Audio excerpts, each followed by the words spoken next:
No escribo esta historia esperando a que la crean, sino para evitar que caiga la próxima víctima. Tal vez ella pueda beneficiarse con mi desgracia.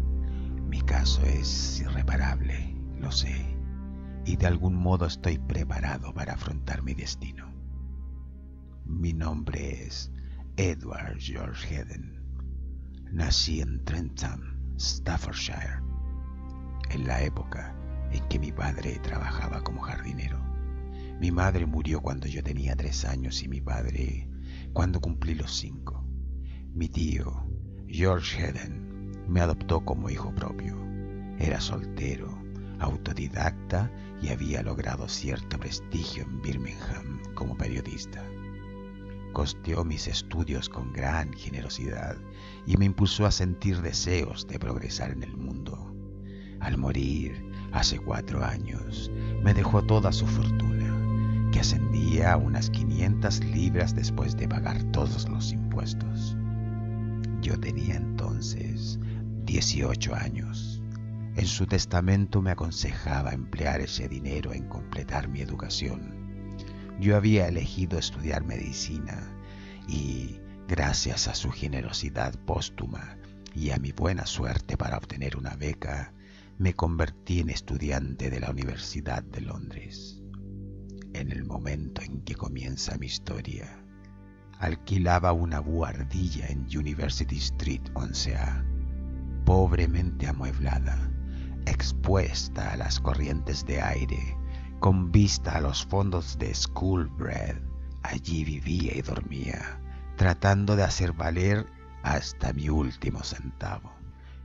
Un día, al llevarle mis botas al zapatero de Tottenham Court Road, me encontré por primera vez con el viejo de la cara amarilla, con quien mi vida está inextricablemente enlazada.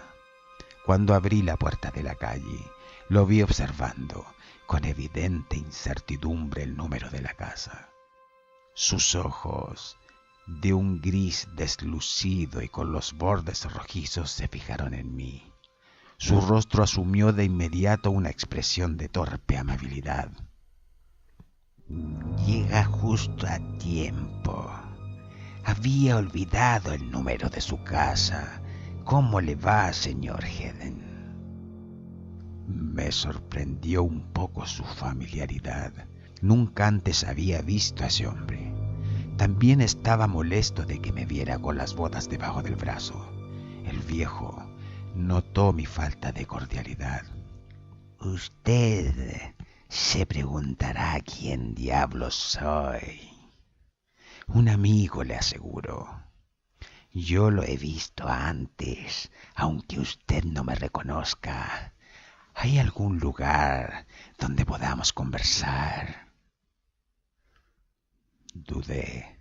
No quería exhibir la pobreza de mi buhardilla a un desconocido. Tal vez podamos conversar mientras caminamos. Lamentablemente no tengo mucho tiempo. ¿En qué dirección?, preguntó, mirando a un lado y a otro. Yo aproveché para dejar caer las botas en el pasillo. Mire, este asunto es complicado. Venga a almorzar conmigo, señor Hedden. Soy un hombre mayor. No sé explicarme bien y con el ruido del tráfico no voy a conseguir que usted oiga mi voz. Me tocó el brazo persuasivamente con una mano delgada y temblorosa. Yo no era tan viejo como para que un hombre mayor no pudiera invitarme a almorzar, pero al mismo tiempo no me gustaba demasiado su repentino ofrecimiento. Prefiero... Vamos, deme el gusto, aunque sea por respeto a mis canas. Entonces acepté. Me llevó al restaurante de Blavitsky. Tuve que caminar despacio para adecuarme a su ritmo. Durante un sabroso almuerzo, en el que se las arregló para contestar mis preguntas capciosas, pude observar detenidamente su fisonomía. Su cara, bien afeitada, era delgada y estaba llena de arrugas. Sus labios ajados caían sobre su dentadura postiza. Su cabello blanco era fino y más bien largo. Tenía la espalda arqueada. Me pareció chico, pero casi todos los hombres me parecían chicos en ese entonces, y al observarlo, advertí que él también me examinaba, con un curioso aire de codicia en los ojos. Me observaba los hombros, las manos tostadas por el sol, la cara llena de pecas. Y ahora le explicaré para qué vine a buscarle. Debo decirle que soy un hombre mayor, muy mayor, que posee una pequeña fortuna y no tengo a quien dejársela. Pensé en el cuento del tío y decidí cuidar lo que me quedaba de mis 500 libras. El viejo siguió hablando de su soledad y del problema que tenía para hallar un heredero. He reflexionado mucho. Pensé en instituciones de caridad, becas, bibliotecas, y he llegado al fin a esta conclusión. Buscar un joven ambicioso, puro y pobre, mentalmente sano, saludable y, en poco tiempo, convertirlo en mi heredero. Darle todo lo que tengo. Darle todo lo que tengo para que pueda liberarse de las preocupaciones de la pobreza.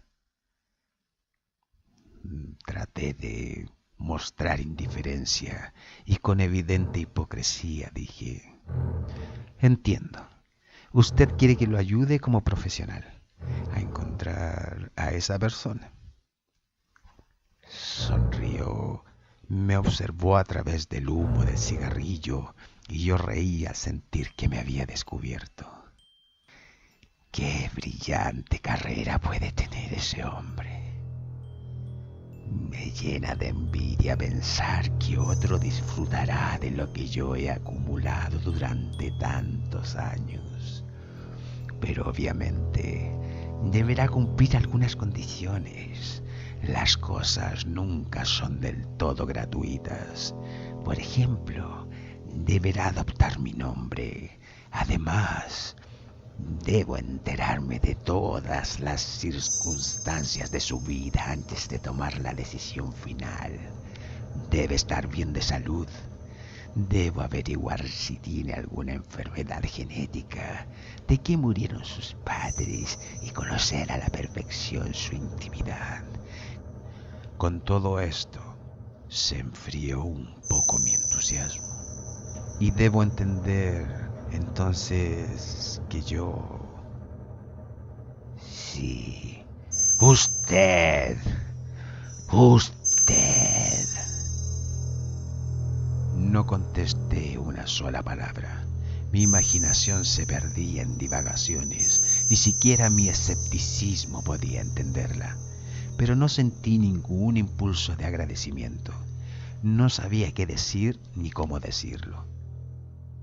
Pero, ¿por qué justo yo?, pregunté finalmente. Comentó que el profesor Aslar me había nombrado cuando él le preguntó por un joven sano y honesto, y que deseaba dejar su dinero a una persona que reuniera esas condiciones. Así terminó mi primer encuentro con el viejo. No habló mucho sobre sí mismo. Dijo que por el momento no me daría su nombre y después de hacerme unas preguntas se despidió y me dejó en la puerta del restaurante. Advertí que al pagar el almuerzo había sacado de su bolsillo un puñado de monedas de oro. Me intrigó su insistencia sobre la salud del heredero. De acuerdo con lo convenido, al día siguiente me presenté en la Royal Insurance Company para sacar un seguro de vida por una suma considerable. Durante la semana siguiente, Los médicos de la compañía me sometieron a exámenes exhaustivos, pero el viejo no quedó satisfecho e insistió en que el famoso Dr. Henderson me hiciera un examen adicional. Pasó un tiempo hasta que tomó la decisión. Un viernes a la noche, a eso de las 9, se presentó en mi casa. Yo estaba preparando un examen. Él se hallaba parado en el pasillo, debajo del farol, y las sombras que confluían en su cara le daban un aspecto grotesco. Parecía más encorvado que en nuestro primer encuentro, y sus mejillas se habían hundido un poco más. Su voz temblaba de emoción al hablar. Todo está muy bien, señor Hedden. El examen ha dado un buen resultado. Todo está muy bien. Esta es la gran noche y usted debe cenar conmigo para festejar su ascenso. Por otro lado, no tendrá que esperar mucho, agregó, secándose los labios con el pañuelo, extendiendo hacia mí su mano esquelética. De veras, no habrá que esperar mucho. Salimos a la calle y tomamos un taxi. Recuerdo claramente cada detalle del viaje, el movimiento rápido, el contraste que generaba la iluminación de petróleo con la luz eléctrica, la multitud en las calles, el restaurante de Regent Street donde fuimos a cenar y la cena exquisita que nos sirvieron. Me desconcertó que el mozo observara con desprecio mi ropa gastada, pero pronto recuperé mi confianza gracias al calor del champán. Al principio, el viejo habló de sí mismo. Ya en el taxi me había revelado su nombre. Era nada menos que Egbert Helvesham, el gran filósofo, cuyo nombre conocía desde mis años escolares. Me pareció increíble que este hombre, esta gran abstracción cuya inteligencia había dominado mi mente desde tan temprana edad, se corporizara de pronto en esta figura decrépita que estaba delante de mí. Me atrevo a decir que todos los jóvenes solemos sentir una gran desilusión cuando nos enfrentamos con una celebridad. Mientras comíamos, me hablaba del futuro, de los beneficios que obtendría de su vida lánguida y próxima a extinguirse, sus derechos de autor, sus propiedades, sus inversiones. Nunca pensé que los filósofos tuvieran tanto dinero. Me observaba comer y beber con un dejo de envidia. ¿Cuánta vida hay en usted?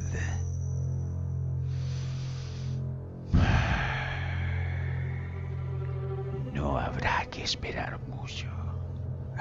Le contesté, un poco mareado por el alcohol. Le debo a usted un excelente futuro. Voy a tener ahora el honor de llevar su nombre, pero usted tiene un pasado que es digno de todo mi futuro. Sacudió la cabeza y sonrió. Me pareció que estaba un poco triste por mi actitud aduladora. ¿Realmente cambiaría ese futuro?, me preguntó. El mozo trajo licores.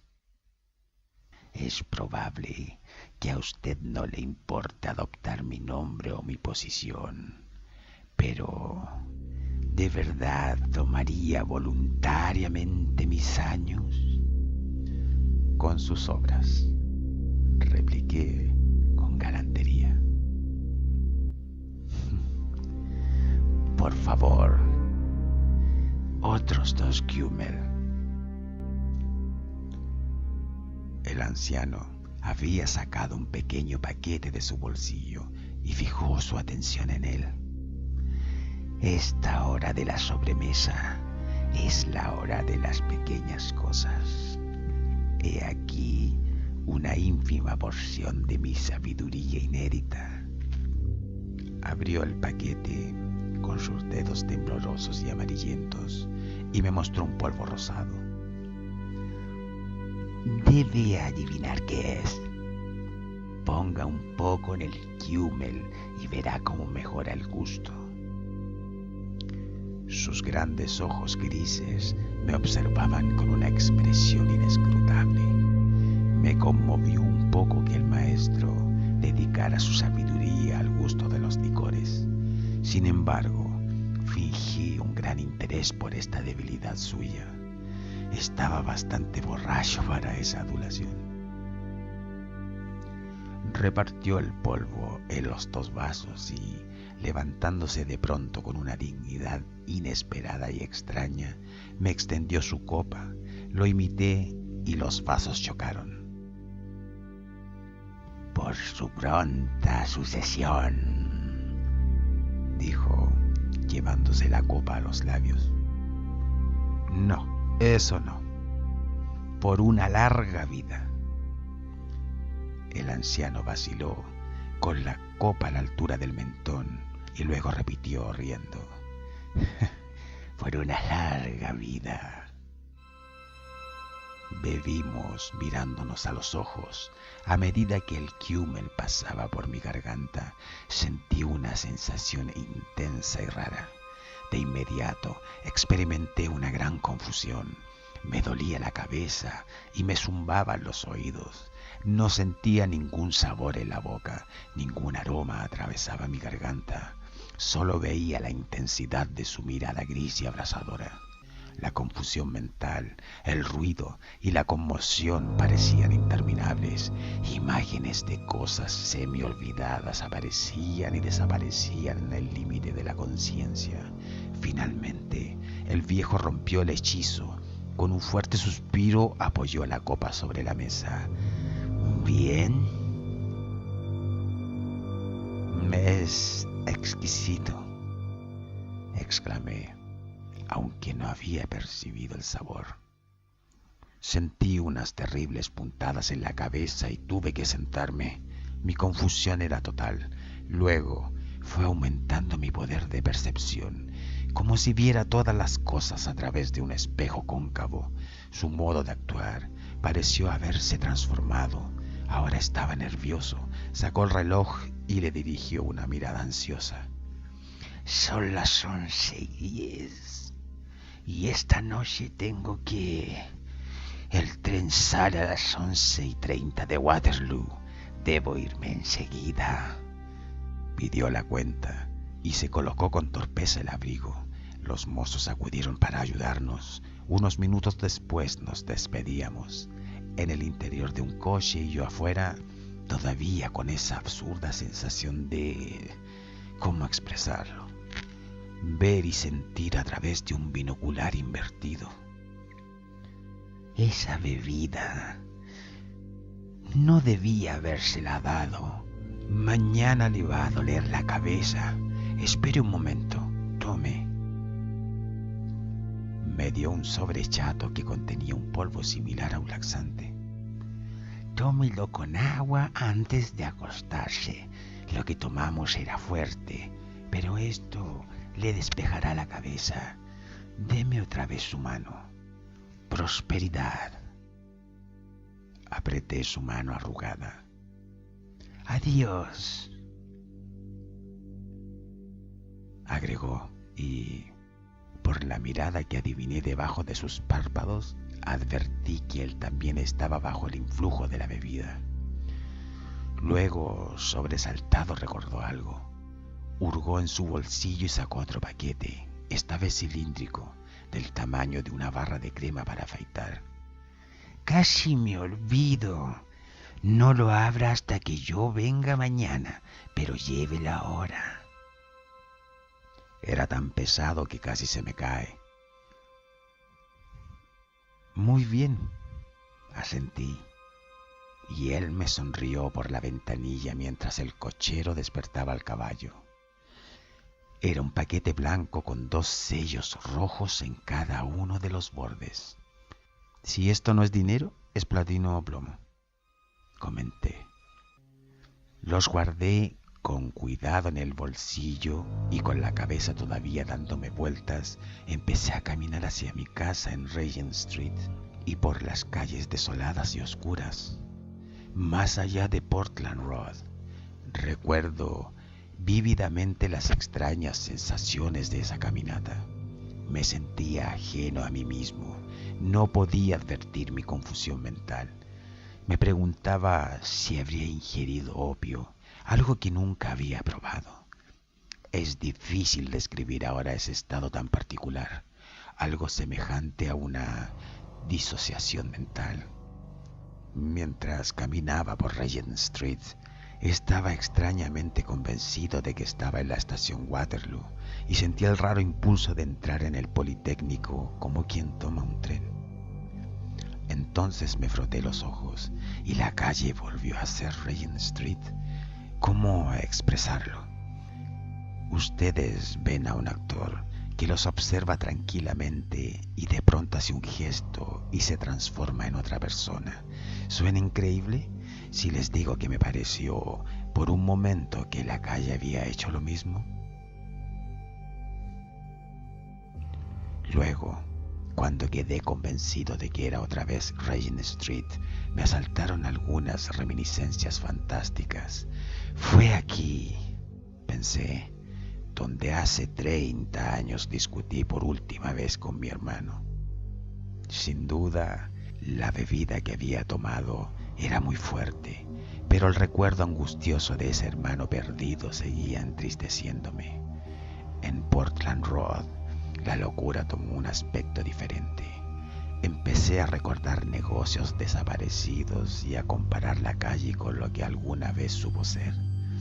Era comprensible que surgieran esos pensamientos confusos después de la bebida que había ingerido, pero lo que me desconcertaba eran esos recuerdos vívidos y fantasmales. No solo los recuerdos que surgían de la nada, sino también aquellos que habían desaparecido. Me detuve ante la vidriera de Stevens, el veterinario, y traté en vano de recordar la relación que tenía conmigo. Pasó un ómnibus e hizo el mismo ruido que un tren. Yo estaba sumergido en la profundidad de mis recuerdos.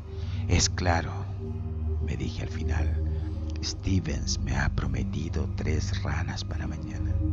Curiosamente, debo haberlo olvidado. ¿Todavía les mostraban a los niños esas imágenes superpuestas? Recuerdo algunas que comenzaban como una figura débil que iba creciendo y desplazaba la otra. Sentía algo similar en mi interior, como si un conjunto de sensaciones nuevas estuviera luchando por desplazar a las que siempre habían estado conmigo. Atravesé Houston Road hacia Tottenham Court Road, en ese estado de confusión mental, un poco asustado, sin darme cuenta que me estaba tomando un camino completamente distinto del habitual. Doblé hacia University Street y descubrí que había olvidado mi número. Tuve que esforzarme bastante para recordar que vivía en el 11A, pero me dio la sensación de que alguien me lo había dictado. Traté de recordar los detalles de la cena, pero juro por mi vida que no pude recuperar el rostro de mi anfitrión. Veía solo una silueta, como si estuviera viendo mi propio reflejo sobre un vidrio. Sin embargo, sí podía verme a mí mismo, sentado a la mesa, excitado, con los ojos brillantes y charlando aturdidamente. Tengo que tomar este polvo, pensé. Todo esto se está tornando insoportable. Busqué los fósforos y el candelero en el lugar equivocado y dudé sobre la ubicación de mi cuarto. Estoy borracho, me dije, tambaleando innecesariamente para confirmar esa afirmación. A primera vista, mi cuarto me pareció desconocido. ¡Qué sitio desagradable!, observé mirando a mi alrededor. Sin embargo, con esfuerzo empecé a recordar y lo desconocido se tornó familiar y concreto. Allí estaba el espejo de siempre, con mis anotaciones enganchadas en el marco y mis pocas ropas desparramadas por el suelo. Pero el cuarto todavía me resultaba un poco irreal. Me sentí tontamente convencido de que estaba en un tren que se detenía y yo veía por la ventanilla una estación desconocida. Me aferré con fuerza al borde de la cama para tranquilizarme un poco. Es un caso de clarividencia, reflexioné. Debo comunicarlo a la Psychical Research Society. Puse el paquete sobre la mesa de luz. Me senté en la cama y empecé a sacarme las botas. Mis sensaciones actuales parecían estar pintadas sobre una tela en la que ya había otra pintura que intentaba mostrarse. Maldición, me dije. ¿Estoy perdiendo la razón o estoy en dos lugares a la vez? Medio desvestido ya, vertí el polvo en un vaso y lo tomé. Había adquirido un color ámbar de tono fluorescente. Antes de dormirme ya estaba tranquilo. Sentí el contacto de mi cara con la almohada y luego debo haberme dormido. Desperté sobresaltado de un sueño lleno de animales extraños y descubrí que estaba recostado boca arriba. Es común despertar atemorizado después de un sueño tan deprimente. Sentí un gusto raro en la boca, las piernas cansadas y una cierta incomodidad en la piel. No moví mi cabeza de la almohada, con la esperanza de poder ahuyentar esa sensación de terror y de extrañeza y volver a dormirme. Pero, en cambio, la sensación parecía aumentar. Al principio no pude distinguir nada malo en mí. El cuarto estaba casi en tinieblas y los muebles emergían como manchas aisladas e inciertas. Me quedé observando el lugar sin levantar demasiado las sábanas que me cubrían. Me asaltó la idea de que alguien había entrado en el cuarto para robarme mis ahorros e intenté hacerme el dormido, respirando a un ritmo regular. Enseguida advertí que solo era mi imaginación. Sin embargo, la sensación de que algo andaba mal permanecía. Con gran esfuerzo, levanté la cabeza de la almohada y traté de acostumbrar mi vista a la oscuridad. No entendía qué era lo que sucedía. Observé las formas oscuras que me rodeaban, que correspondían a las cortinas, la mesa, la chimenea, la biblioteca. Entonces creí percibir algo raro en ellas. ¿Había cambiado de lugar la cama? En este sitio, donde debía estar la biblioteca, se levantaba algo pálido, envuelto en una tela, algo que no respondía a la forma de los estantes con libros. Era demasiado grande para ser mi camisa tirada en la silla. Sobreponiéndome a un terror infantil, me destapé y quise poner un pie fuera de la cama. En vez de llegar al suelo, mi pie solo pudo alcanzar el extremo del colchón. Di otro paso, como quien dice, y me senté en el borde de la cama. Al lado, sobre la silla rota, debían estar el candelero y los fósforos. Estiré la mano, pero no había nada. Al retirar el brazo, tropecé con algo blando y pesado que estaba colgando, que crujió al tocarlo. Le di un tirón. Parecía una cortina suspendida del techo de la cama. Yo estaba completamente despierto y empezaba a comprender que me hallaba en una pieza extraña. Estaba confundido. Traté de recordar lo que había pasado durante la noche y, curiosamente, ahora podía evocar todas las imágenes, la cena, los paquetes que me habían dado, mi sensación de haber estado borracho, mi lentitud para desvestirme, el contacto frío de la almohada sobre las mejillas. Sentí una duda repentina. ¿Había sido anoche o antenoche? De cualquier manera, ese no era mi cuarto y no tenía idea cómo había llegado hasta allí. Amanecía. La vaga claridad que usurpaba el lugar de los libros había resultado ser una ventana, y la luz que filtraba por la persiana me permitió distinguir el óvalo de un espejo. Me paré y me sorprendió una misteriosa debilidad. Extendiendo unas manos temblorosas, caminé despacio hacia la ventana. No pude evitar lastimarme la pierna con una silla. Con la intención de levantar la persiana, busqué alrededor del espejo, que era grande y tenía unos candelabros de bronce. Encontré una borla, tiré y con un brusco ruido metálico, la persiana se levantó. Me encontré de pronto ante un paisaje desconocido. El cielo estaba cubierto y las nubes pesadas, con un borde de color rojizo, dejaban filtrar la débil claridad del amanecer. Debajo todo estaba oscuro y borroso. Remotas colinas, inciertos edificios que se erigían en lo alto, árboles como manchas de tinta y, al pie de la ventana, una tracería de renegridos canteros y de senderos grises. Era algo tan desconocido que por un momento pensé que todavía estaba soñando. Palpé el tocador. Parecía de manera pulida, ornamentada. Habían algunos objetos encima, entre ellos uno raro en forma de herradura, anguloso y liso, que estaba apoyado sobre un plato. No encontré candeleros ni fósforos. Observé el cuarto de nuevo. Ahora la persiana estaba levantada por completo y vagos espectros de los muebles emergían de la oscuridad. Había una enorme cama con cortinas y al pie de la chimenea se veía el resplandor del mármol. Apoyándome contra el tocador, cerré y abrí los ojos y traté de pensar. La situación era demasiado real para ser un sueño. Imaginé que había una grieta en mi memoria producida por la extraña bebida, que era probable que hubiera recibido mi herencia y que esa brusca felicidad me había privado de mis recuerdos. Quizás, esperando un poco, las cosas se aclararían para mí. Pero la cena con el viejo Elvesham aparecía ahora especialmente detallada y vívida. El champán, los mozos atentos, el polvo rosado y los licores. Podría haber jurado que todo eso era muy reciente.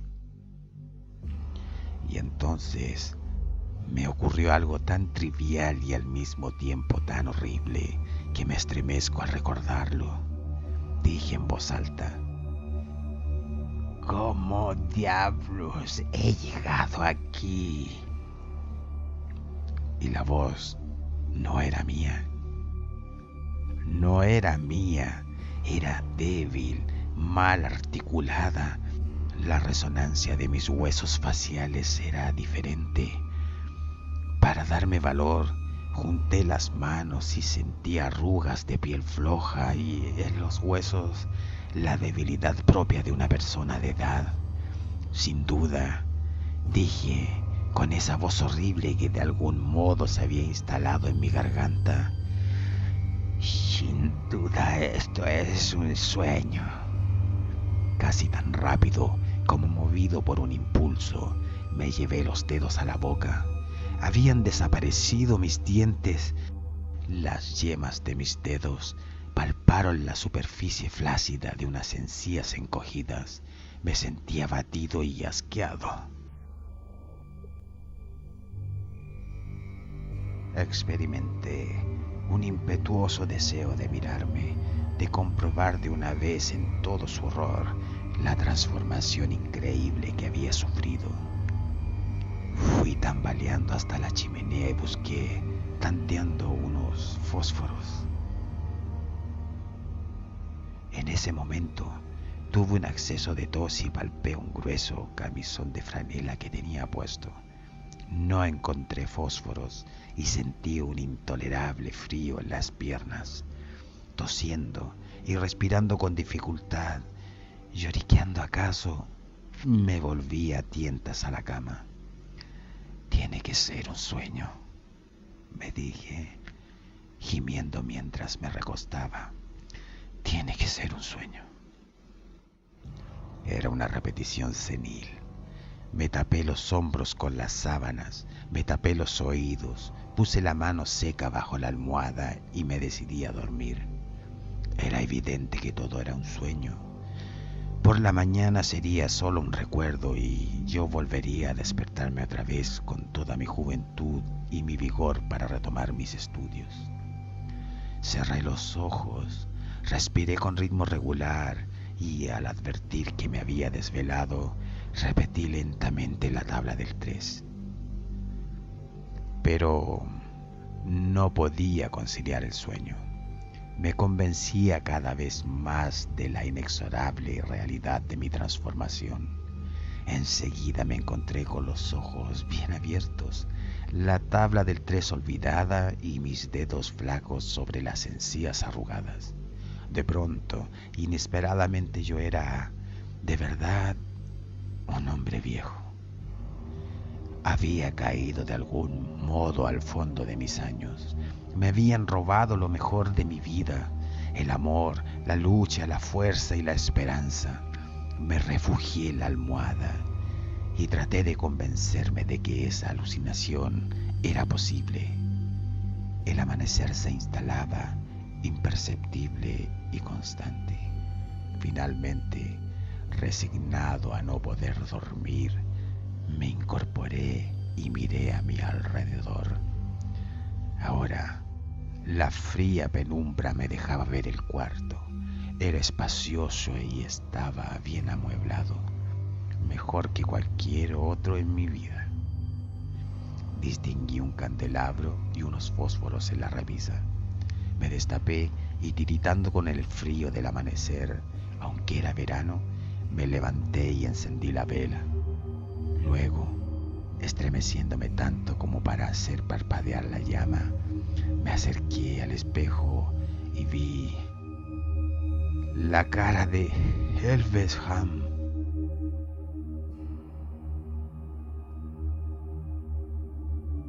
La impresión no fue tan horrible, porque yo lo presentía. Elvesham siempre me había parecido físicamente débil y digno de lástima. Pero ahora, apenas cubierto con un camisón de franela que dejaba ver el cuello esmirriado, ahora, visto como mi propio cuerpo, no puedo describir su desgarrada decrepitud.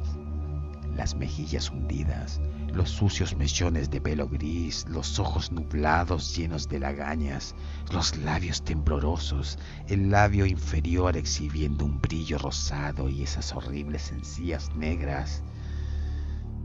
Quien tenga el cuerpo y el alma acorde con su edad no puede imaginarse lo que significa esta prisión diabólica. Ser joven, estar lleno de deseos, gozar de la energía propia de la juventud y de pronto, en cuestión de segundos, estar atrapado y comprimido en este tembloroso cuerpo en ruinas. Pero me he alejado un poco del hilo de mi relato. Por un tiempo debo haber estado conmocionado por esta transformación. Recién pude pensar con la luz del día. De algún modo inexplicable había sucedido, no sé cómo, tal vez alguna especie de magia, y mientras reflexionaba, comprendí la astucia diabólica de Elvesham. Me pareció evidente que si yo estaba en posesión de su cuerpo, él lo estaba del mío, es decir, de mi vigor y de mi futuro. Pero, ¿cómo probarlo? Luego, al meditarlo, la situación se volvió tan increíble que mi mente no dejaba de dar vueltas sobre el asunto. Tuve que pellizcarme, palpar mis encías sin dientes, mirarme en el espejo y tocar las cosas que estaban a mi alrededor antes de poder enfrentar los hechos otra vez. La vida entera era una alucinación. ¿Era yo realmente Elvesham y él era yo?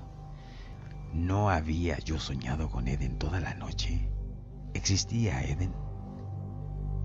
Pero si yo era Elvesham, debería de recordar lo que sucedió la mañana anterior, el nombre de la ciudad donde vivía y lo que había sucedido antes del sueño. Luché con mis pensamientos.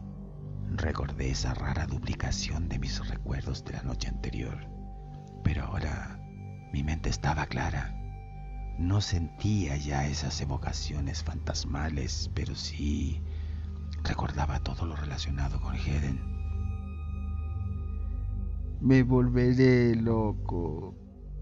Tambaleando, arrastré mis piernas lánguidas y pesadas hasta el lavatorio y sumergí la cabeza en la pileta con agua fría.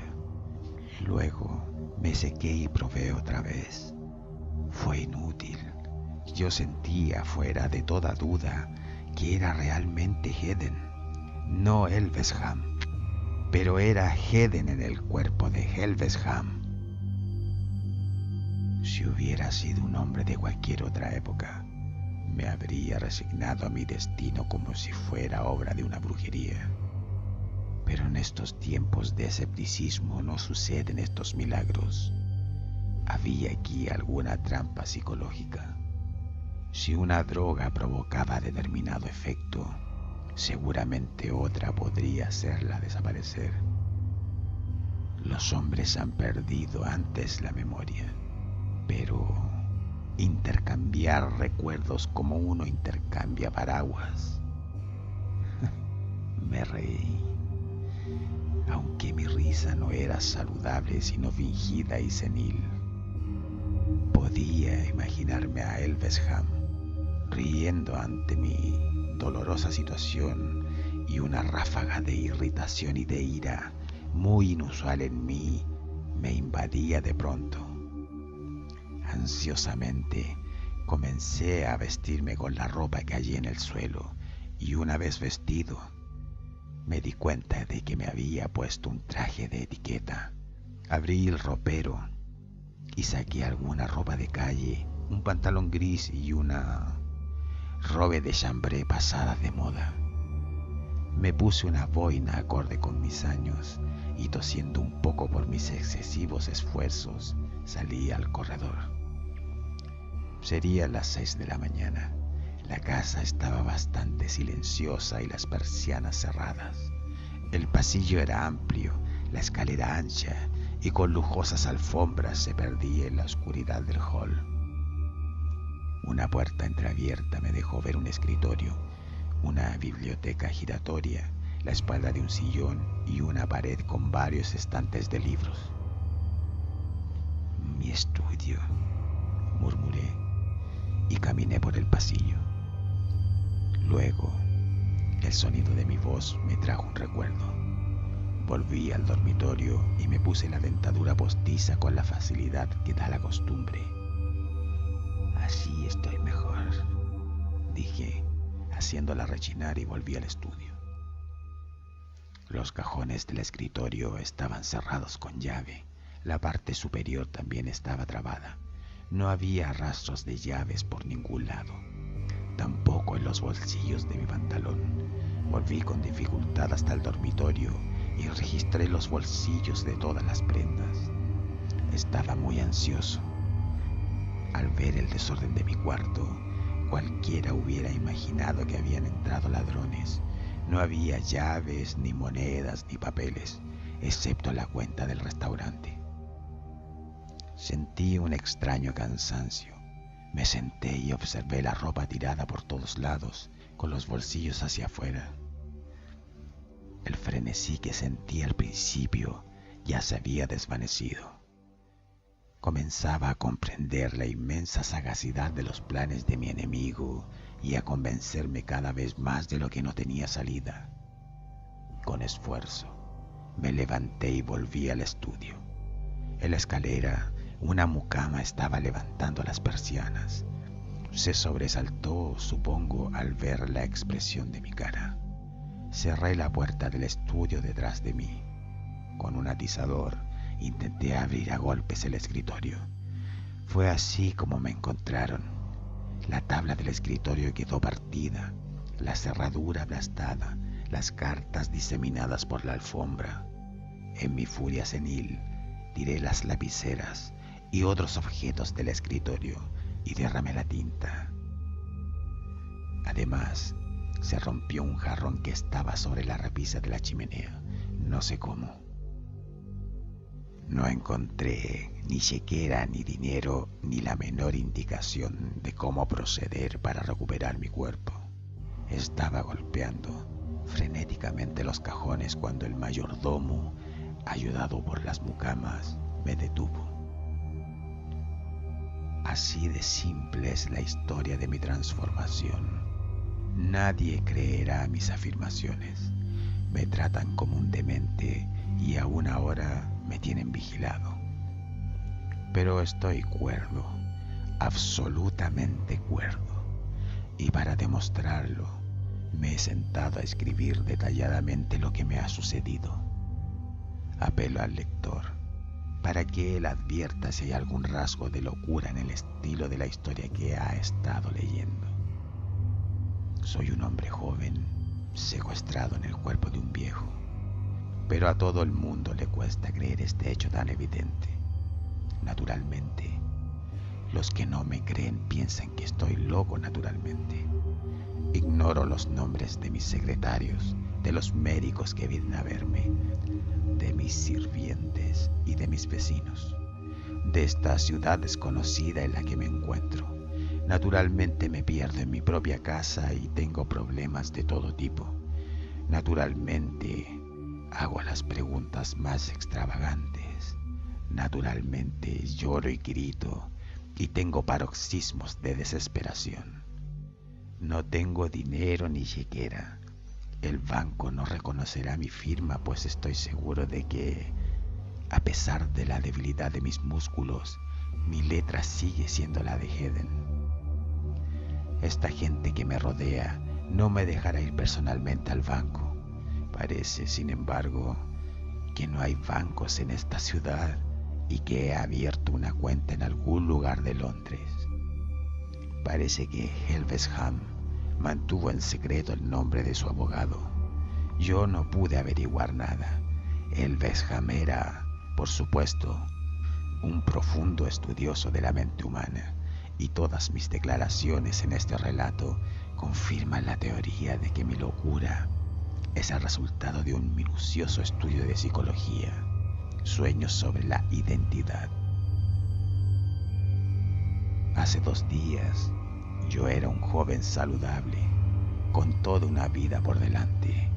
Ahora soy un viejo furioso, desesperado, descuidado y miserable, que merodea por una lujosa casa interminable, vigilado, temido y evitado por todos.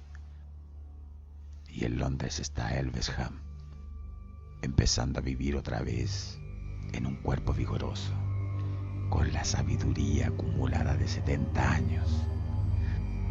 Me ha robado la vida. No sé muy bien lo que ha sucedido. En el estudio hay muchos volúmenes con notas manuscritas que se refieren a la psicología de los recuerdos y otras con cifras y símbolos absolutamente incomprensibles para mí. De algunos pasajes se deduce que también le interesaban las matemáticas. Supongo que ha logrado transferir todos sus recuerdos desde su cerebro marchito hasta el mío, y que toda mi personalidad ha sido transferida a su cuerpo inservible. Sé que ha cambiado los cuerpos, pero su método está más allá de mi comprensión. Yo he sido siempre una persona materialista, y ahora me encuentro frente a un caso que me demuestra concretamente la capacidad del hombre para despegarse de la materia. Estoy por ensayar un experimento desesperado y último.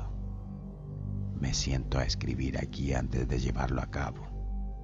Esta mañana, con el auxilio de un cuchillo que pude sustraer durante el desayuno, logré forzar la cerradura de un cajón evidentemente secreto de este escritorio destruido.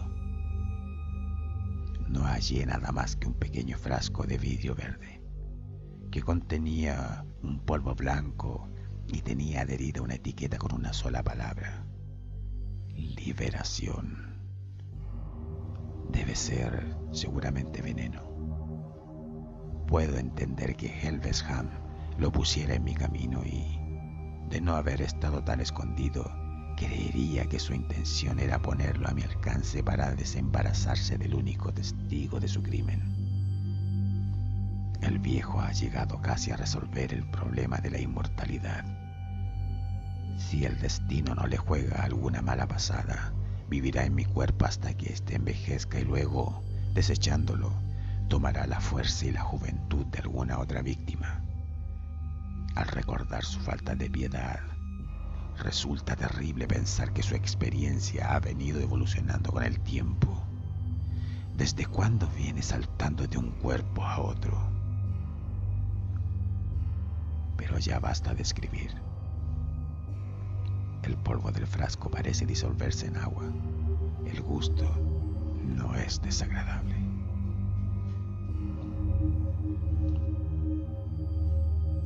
Aquí termina el manuscrito que se encontró en el estudio del señor Helvesham.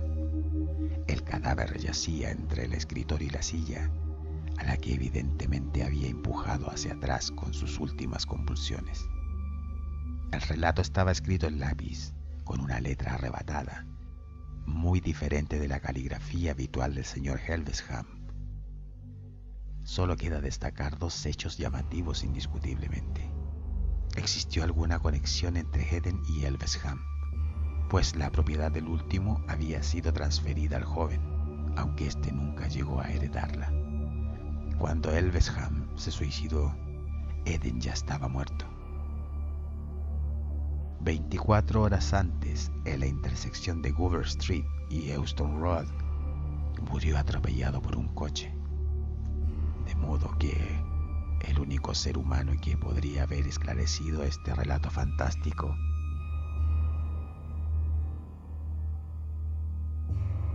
ya no es capaz de responder ninguna pregunta.